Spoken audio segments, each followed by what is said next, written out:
garbichi tokko osoo itti yaadin waan rabbiin isarraa jaallatu dubbatee wanta dubbate sanaan jannata seenaa jedha ergama rabbii. Garbichi kaan immoo osoo itti yaadin waan rabbiin dallansiisu dubbatee waan dubbate sanaan ibidda jahannam seenaa jedhan. Najjaana Allah minan naar. Unduma keenya rabbiin ibidda jahannam irraa najaanu haa baasu inshaallah.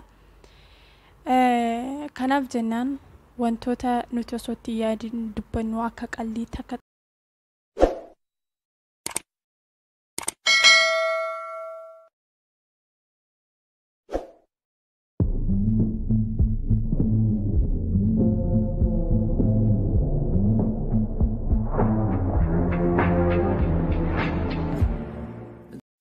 السلام عليكم ورحمة الله وبركاته. الشمار كفوني أكم جرت نجاك يسني. الحمد لله أني نجاك يسنيس أك نجاتة أبدين كب إن شاء الله أكسم أفتي أمريك سني كس ربي بركة سني فاكاوجتا أروان كنا إرجع جبابدو كنفيد جدي يادوك أبدي إسني دي بينترا بديت انتري ديفما سنجابتا إن شاء الله إرجع كوراس مال كجدو إرجع كورا شكي akkasuma immoo wantoota dhageenye tokko osoo addan baafatiin dubbachuu akkasuma immoo bakka osoo waa tokko itti yaadin haasa'u kun miidhaa qaba moo miidhaa hin qabu?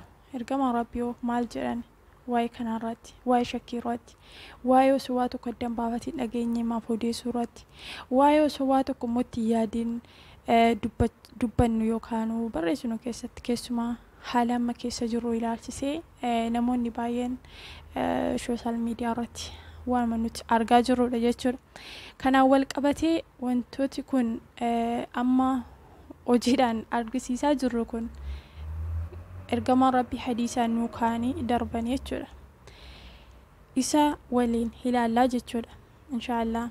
Ergama Rabbii maal jedhan sallallahu alaihi wasallam garbichi tokko osoo itti yaadin waan rabbiin isarraa jaallatu dubbatee wanta dubbate sanaan jannata seenaa jedha ergama Rabbii. Garbichi kaan immoo osoo itti yaadin waan rabbiin dallansiisu dubbatee waan dubbate sanaan ibidda jahannam seenaa jedhan. Najjaana Allah minan naar. Unduma keenya rabbiin ibidda jahannam irraa najaanu haa baasu inshaallah.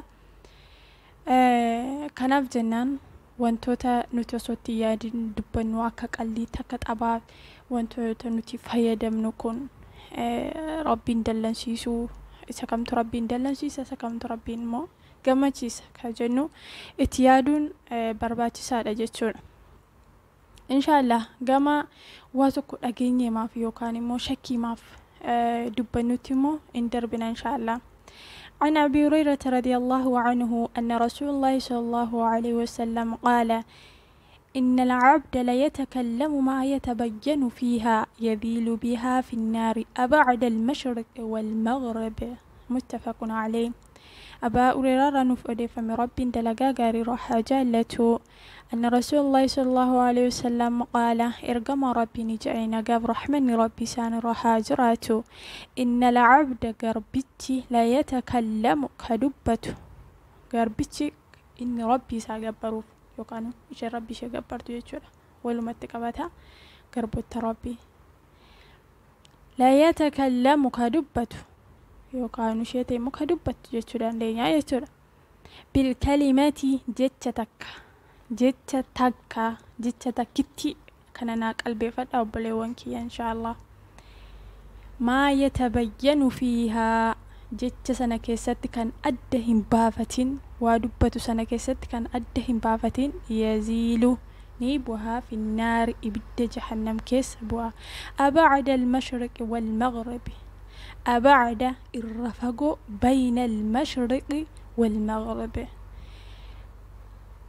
الرفق بها في لت فقاتو إبد جهنم سنة كيسة قد فقي فما جل إرقام ربي جتتا كان جتول jecha takkaan osoo waa tokko jecha takkitti addaan baafatiin dubbannooniti ibidda jahannam keessa hanga bahaa fi lixi gargar fagaatu ibidda jahannam keessa asii gadi fagaataa jedhe ergamaa rabbi sallallahu alaihi wasallam muttafaqun alayhi hadiisa Bukhari fi Muslim irratti walii galaniidha jechuudha. Hadiisi kuni hadiisa sahiha Bukhari Muslim irratti walii galanii jechuudha obboleewwan akhiraa.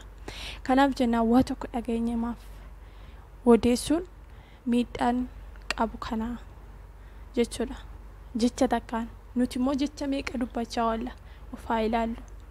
Jecha meeqa kan nuti addaan baafatiin dhageenye maaf odeessaa oollu. Shakkii maaf kan nuti odeessaa oollu jecha meeqa. Jecha takkaan eegaa hangi bahaa fi lixaa gargar fagaatu ibidda jahannam keessa gadi fagaata jedhe ergamaa rabbi jecha takka dubbateen. Jecha takka osoo addaan baafateen nuti immoo jecha meeqa dubbachaa oolla guyyaatti obboleewwan akhiraa. Wallahi akkaan nama yaaddeessaa waan hundumaayyuu rabbi nu haa tiksu. Maal jedhan ergamaan rabbi shakkii irratti seehuu irratti jechuudha.